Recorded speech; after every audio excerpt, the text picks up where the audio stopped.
आसिला बड़ खबर अच्युतଙ୍କ निर्घंट ग्रंथमालिकार मिलिला प्रमाण जानतु केबे एवं किपरि भाबरे एही मारात्मक कोरोना भूताणु शेष हेबाकु जाउछि।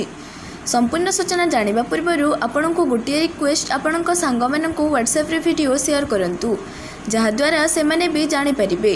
वीडियो को लाइक करने सहित वीडियो तले थिबा सब्सक्राइब बटन को क्लिक करंतु पाखरे आसुथिबा बेल आइकन को मध्य क्लिक करंतु सबुदिन एमिति खबर जानिबा पई। चलंतु संपूर्ण खबर उपरे नजर पकाइबा।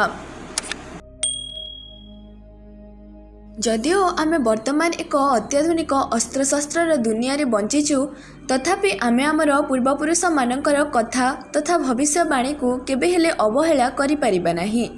तेबे बंधुगण आपण माने जदि आमर पुराण शास्त्र और बहु ज्ञानी गुणी व्यक्तिंकर भविष्यवाणी को देखिबे तेबे निश्चित भाव में आपण जानि परिबे कि सेमाने तांकर ज्ञान और पर्यवेक्षण माध्यम रे जहाँ भी भविष्यवाणी देइथिले ताहा धीरे धीरे समय चक्र रे सत हेबाकु जाउछि। तेबे एही पूर्वपुरुषंकर वाणी मध्यरु अच्युतानंदंकर मालिका वचन अन्यतम। वर्तमान देखा जाउछि कि अच्युतानंद तांकर मालिकारे जहाँ किछि भी भविष्यवाणी करथिले ताहा सतरे प्रकाशित हेबाकु जाउछि। तेबे अच्युतानंद तांकर लिखित मालिका वचन रे एहा किछि भी लेखा जाइथिला तथा समग्र विश्व पर भविष्यवाणी करा जाइथिला ताहा सतरे प्रमाणित होइछि। तेबे अच्युतानंदंकर द्वारा करा जाइथिबा भविष्यवाणी कोरोना मारात्मक रोगर सूचना से देइथिले एवं वर्तमान आपण माने देखुथिबे कि ताहा सतरे हिउछि एवं जहाँ आरंभ होइथिला 2020 प्रारंभरू ताहा एबे पर्यंत शेष हेबार नाम नेउ नाही।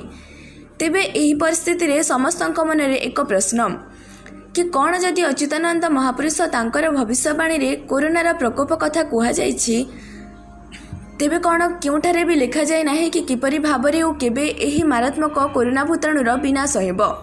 तेबे एही प्रश्नर उत्तर रे जणा पड़िछि जे महापुरुष माने लक्ष लक्ष ग्रंथ लिखिछंती।